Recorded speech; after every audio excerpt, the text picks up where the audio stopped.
Et donc la question que j'ai envie de vous poser, c'est quand est-ce qu'on arrête avec ces conneries? Quand est-ce qu'on arrête de perdre du temps à jouer le jeu de la bourgeoisie, à systématiquement participer à une élection débile où la bourgeoisie va à chaque fois ressortir vainqueur? Quand est-ce qu'on comprendra qu'il faut arrêter d'aller voter aux législatives où en fait on va élire un député qui ne sera jamais là, qui est bien souvent un bourgeois, on va pas se le cacher, un petit politicien de carrière, qui va prendre des décisions de merde, des décisions qui ne sont pas dans l'intérêt de ses administrés, des gens de sa circonscription?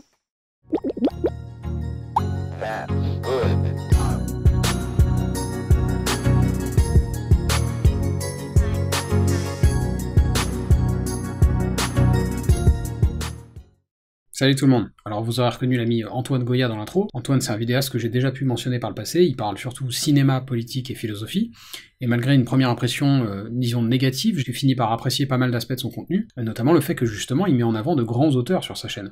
Et ça c'est toujours une bonne idée je trouve. Mais récemment sur Twitter, j'ai pris part à un échange entre Antoine Goya et Lisandre au sujet de l'abstention, du vote blanc et de leur utilité ou non. Alors juste Lisandre, c'est un streamer que je vous invite à suivre sur YouTube et Twitch, sa chaîne s'appelle Calivision, et j'avais déjà parlé de lui quand il avait échangé avec Victor Ferry sur le sujet notamment de la redistribution des richesses.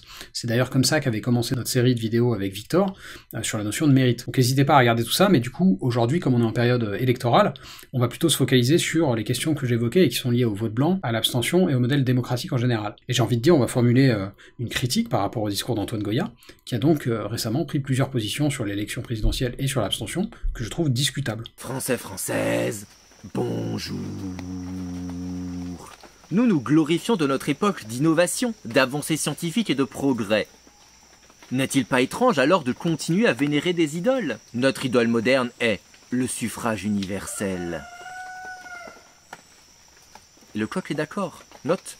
Ceux qui n'ont pas encore atteint cet objectif mènent de sanglantes révolutions pour y parvenir. Et ceux qui profitent déjà de son règne déposent de lourds sacrifices sur l'autel de cette divinité toute-puissante. Alors d'abord, je tiens à dire que j'ai pas de problème avec le projet de questionner nos modèles de société. Je trouve ça même plutôt intéressant, voire sain. En revanche, dans l'intro d'Antoine, il y a rapidement un premier problème. Il est vrai que nos idoles ont des formes et des contenus différents, mais en ce qui concerne leur pouvoir sur l'esprit humain, elles sont tout aussi désastreuses que celles d'avant. Notre idole moderne est le suffrage universel. Donc là, il y a un souci, parce que ça va falloir le démontrer, hein. Puisque là, ce que dit Antoine, c'est que notre modèle politique de démocratie représentative, c'est pas mieux que les régimes d'autrefois.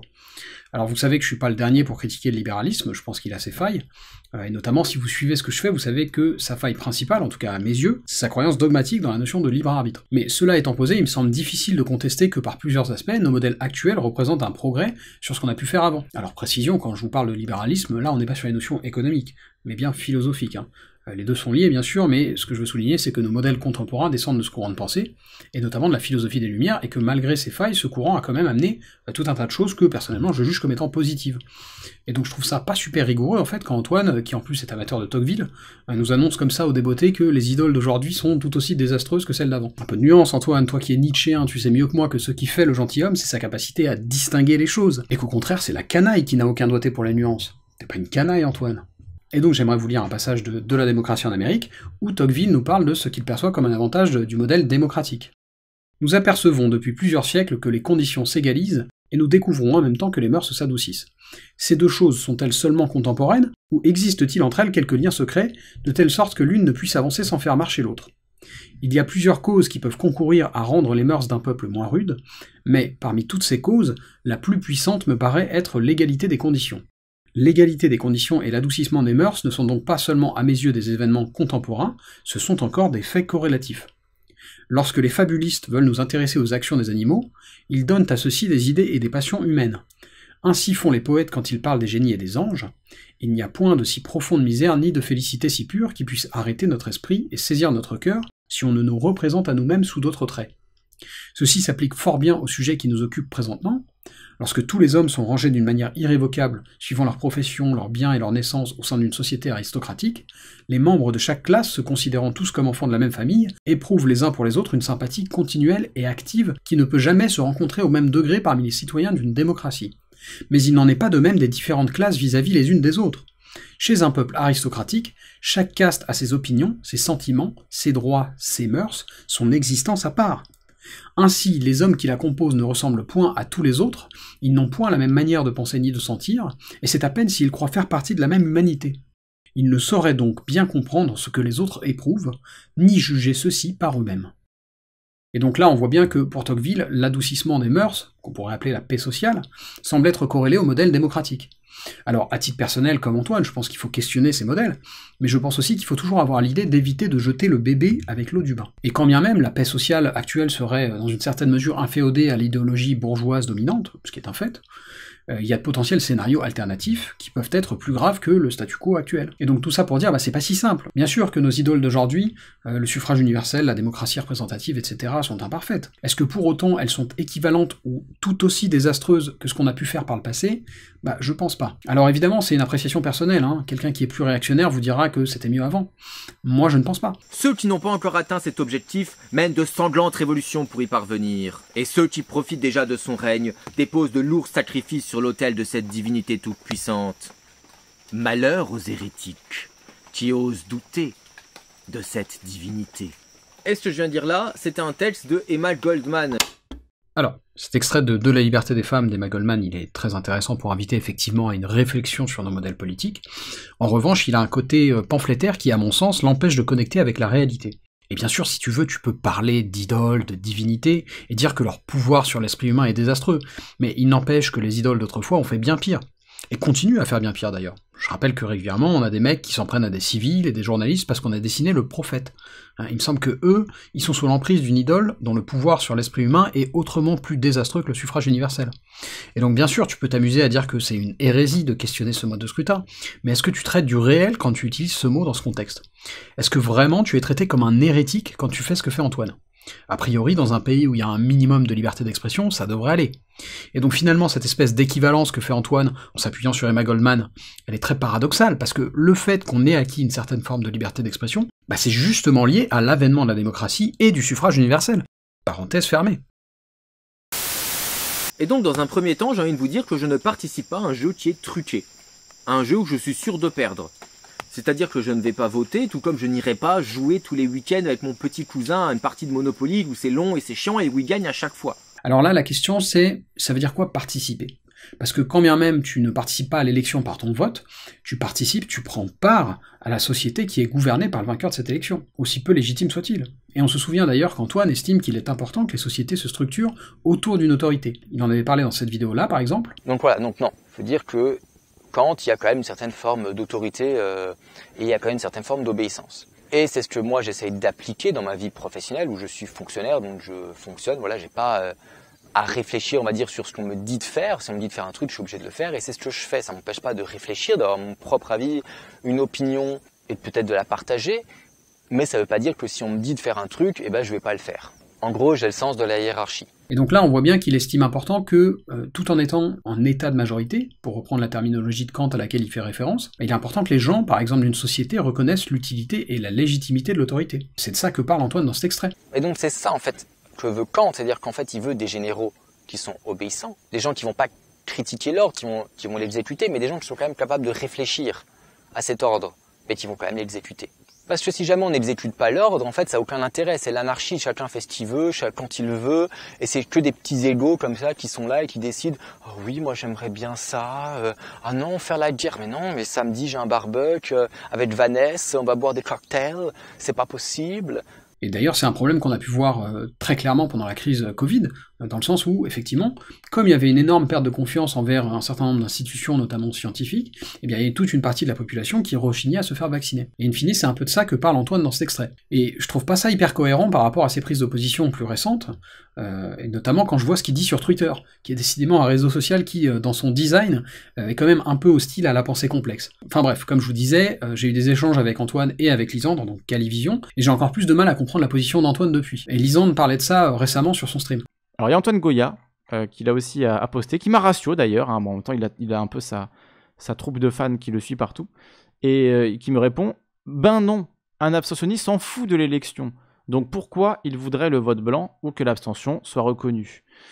Tout simplement parce que tu l'as dit dans ta vidéo, Antoine Goya, le but de l'abstention, c'est de délégitimer l'élection, c'est pas juste de dire « je m'en fous de l'élection ».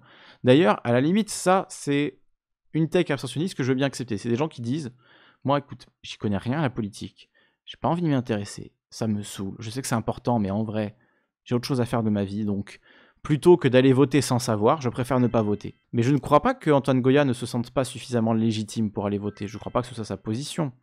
Et sa position dans sa vidéo, ça n'était pas non plus « je m'en fous de l'élection ». Donc je remarque que là-dessus, Antoine Goya a changé sa position. Maintenant, c'est juste « je m'en fous de l'élection ». Mais du coup, pourquoi tu fais des vidéos sur la politique en fait? C'est pas vrai. C'est pas vrai que tu t'en fous. Et là-dessus, je suis assez d'accord avec Lisandre. Je pense que c'est un peu bidon de bouffer à tous les râteliers comme ça. Quelque chose dont tu te fous véritablement, bah t'en parles pas en fait. Et tu consacres certainement pas du temps à tourner, monter et publier une vidéo dessus. Si tu fais tout ça, c'est que quelque part tu t'en fous pas. Donc je vois pas beaucoup de raisons de prendre ce tweet d'Antoine au sérieux, mais on va pas épiloguer parce que comme je vous l'ai dit, j'ai un peu échangé avec Lisandre aussi, à propos du vote blanc, et je voulais revenir là-dessus. Noé Jacomet, bienvenue à toi, qui nous dit « Salut Lisandre, j'ai suivi un peu tes prises de position sur le vote, l'abstention. Je dirais que je me situe entre Antoine Goya et toi. Je pense que le vote blanc, même s'il a un impact négligeable aujourd'hui, est une bonne option, notamment parce que c'est en le faisant progresser qu'on pourra à terme imposer un vote blanc véritablement pertinent. Je serais d'accord avec toi s'il était déjà pertinent en fait. Je pense pas que pour qu'il y ait le vote blanc qui soit pris en compte, il faille voter blanc. C'est là où peut-être on n'est pas forcément d'accord. Mais j'ai vu un peu ce que tu répondais à AG et tout, on a lu hier des extraits d'ailleurs, j'étais plutôt d'accord avec toi. Mais je pense que le vote blanc en fait ne progressera pas en votant blanc, mais il progressera en votant pour un candidat qui reconnaîtra le vote blanc, quoi. Alors la première chose qu'il faut dire sur mon vote blanc, c'est que c'est un pari personnel. Je suis pas sûr à 100% que ce soit la meilleure option, mais c'est celle que j'ai choisie. Et c'est important d'être clair là-dessus. Mais il y a quand même plusieurs raisons qui me poussent à faire ce choix. D'abord, pour répondre à ce que dit Lisandre dans l'extrait qu'on vient de voir, ça me paraît paradoxal son propos. Parce que le vote blanc, c'est un choix par défaut. S'il y avait un candidat qui me plaisait suffisamment pour que je vote pour lui, je voterais pour lui. Ou pour elle, du reste. Donc me proposer, comme le fait Lisandre, de voter pour un candidat qui serait prêt à valoriser le vote blanc, ça me convainc pas tellement, parce que il y a d'autres raisons, programmatiques, philosophiques, qui font que j'ai pas trouvé satisfaction dans l'offre politique présentée pour ces présidentielles. Et c'est d'abord pour ça que je vote blanc. Et après, effectivement, je vote blanc plutôt que de m'abstenir, pour valoriser le vote blanc. Et donc là-dessus, je pense que Lisandre me répéterait que pour valoriser le vote blanc, il vaut mieux voter pour un candidat qui le valorise. Et je suis pas sûr de ça du tout. Quand vous votez pour un candidat, votre message est pas hyper clair finalement. On peut voter pour quelqu'un parce qu'on adhère plus ou moins à son programme, mais il y a tout un tas d'autres raisons possibles. Parce qu'il nous est sympathique, par habitude, par réflexe partisan ou par loyauté. Il y en a même qui votent pour quelqu'un parce qu'il est beau gosse, ou belle gosse. Vraiment, c'est déjà arrivé. Donc mon message c'est, admettons, je vote pour quelqu'un qui veut valoriser le vote blanc. En quoi est-ce que mon vote va être compris comme ça ? En quoi est-ce qu'un vote pour Mélenchon qui vise à valoriser le vote blanc, il va être compris comme tel? Et c'est la même chose pour l'abstention. On peut s'abstenir par militantisme, mais on peut aussi s'abstenir parce qu'on s'en fout, ou bien qu'on se sent pas légitime pour voter, parce qu'on a la flemme, parce qu'on n'a pas pu faire de procuration, et que sais-je. Il me semble que pour manifester une insatisfaction quant à l'offre politique, il n'y a pas plus clair que le vote blanc. Un vote blanc, c'est une démarche active qui, par nature, est conçue pour exprimer cette insatisfaction politique. Et ça, pour moi, c'est une bonne raison de voter blanc. Noé Jacomet qui nous dit « J'avais raté ton stream d'hier, merci pour la promo. » Pas de soucis, Noé. Qui nous dit « Pour revenir sur le débat initial, là où je ne te suis pas, c'est sur le point suivant. Tu dis « Vous voulez une reconnaissance du vote blanc, votez LFI. » Mais je vais pas juste voter LFI pour cette mesure, même si elle est importante. Tu vois ce que je veux dire? J'aime bien plusieurs aspects programmatiques, philosophiques de JLM, d'autres moins. Enfin, je pense que je vais faire une vidéo sur le sujet pour clarifier un peu tout ça. Oui, après, c'était un petit peu du troll de ma part, honnêtement, de vous dire votez LFI si vous voulez voter blanc, mais c'était juste une façon de dire, tant que le vote blanc n'est pas reconnu, que l'abstention n'est pas reconnue, autant pisser dans un violon, quoi. Je suis pas convaincu de ça, en fait. Enfin, disons, c'est pas plus pisser dans un violon de voter blanc que de voter Artaud ou Dupont-Aignan. Même plutôt moins, en fait, quand tu regardes les chiffres. Et c'est justement là où je veux en venir, le vote blanc, il progresse. Au second tour, en 2017, il y a eu plus de 8% de vote blanc. C'est du jamais vu en France. Et même à l'époque où on différenciait pas les bulletins blancs des bulletins nuls, et où ils étaient comptés ensemble, c'est-à-dire avant 2014, il y a jamais eu de score comme ça. Et ça aussi, c'est un sujet. On me dit, c'est pas reconnu, mais c'est pas vrai, là aussi, il y a une progression là-dessus. Puisque comme on vient de le dire, c'est très récent qu'on différencie vote blanc et nul. Alors qu'encore une fois, c'est pas du tout le même message.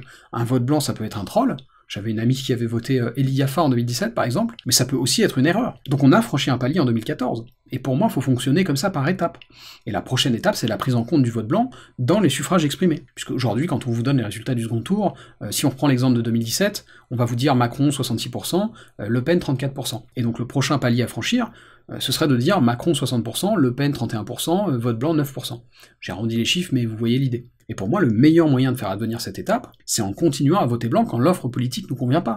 Il faut mettre un peu la pression sur nos candidats, et leur donner notre vote alors qu'on n'est pas tellement d'accord avec eux, c'est pas un bon moyen de leur mettre la pression. En tout cas pour moi. Alors il y en a sûrement qui continueront à me dire oui mais tu leur mets pas la pression en votant blanc, en tout cas je les récompense pas par mon vote. Et j'ajoute pour conclure sur le vote blanc que ces étapes, cette progression que j'appelle de mes vœux, sont pas obligées de passer par les voies présidentielles. Ça peut très bien émaner des parlementaires. Et j'en profite pour vous rappeler la différence entre un projet et une proposition de loi. Un projet de loi ça émane du gouvernement et une proposition de loi ça émane des parlementaires. Et personnellement j'ai plus d'espoir qu'une initiative pour valoriser le vote blanc vienne des parlementaires plutôt qu'elle ne vienne du gouvernement. Enfin voilà, on a fait un peu le tour sur le vote blanc, mais pour poursuivre je voulais revenir un petit peu sur ce que disait Antoine Goya. En plus, Macron, lorsqu'il sera réélu avec 80% de participation, les gens sont venus faire les castors contre Zemmour ou bien contre Le Pen, bah qu'est-ce qu'il va dire? Il va dire ouais, de toute façon, bah c'est légitime, j'ai été élu légitimement, voilà, il y a eu 80% de votants, j'ai fait 60-65% des voix, mon élection est plus que légitime. Et là-dessus, on est d'accord, faire barrage, c'est une façon de légitimer Macron, parce que vous lui donnez votre voix, et comme on l'a vu plus tôt, on va pas s'amuser à chercher pourquoi vous donnez votre voix à un tel. Donc si vous votez pour lui, on estime que vous êtes suffisamment en accord avec lui pour légitimer sa candidature. Et ça me paraît pas déconnant, en tout cas au vu de la façon dont fonctionne le système actuel. Le truc c'est, pourquoi dans ce cas-là s'abstenir? En quoi est-ce que c'est une façon de délégitimer l'élection, alors que, encore une fois, on l'a vu plus tôt, l'abstention peut être interprétée de plein de manières différentes. Est-ce que la meilleure option pour faire passer ce message d'insatisfaction, c'est pas le vote blanc? Et moi, je veux bien que tu me dises, oui, mais si tu votes, tu valides le suffrage universel.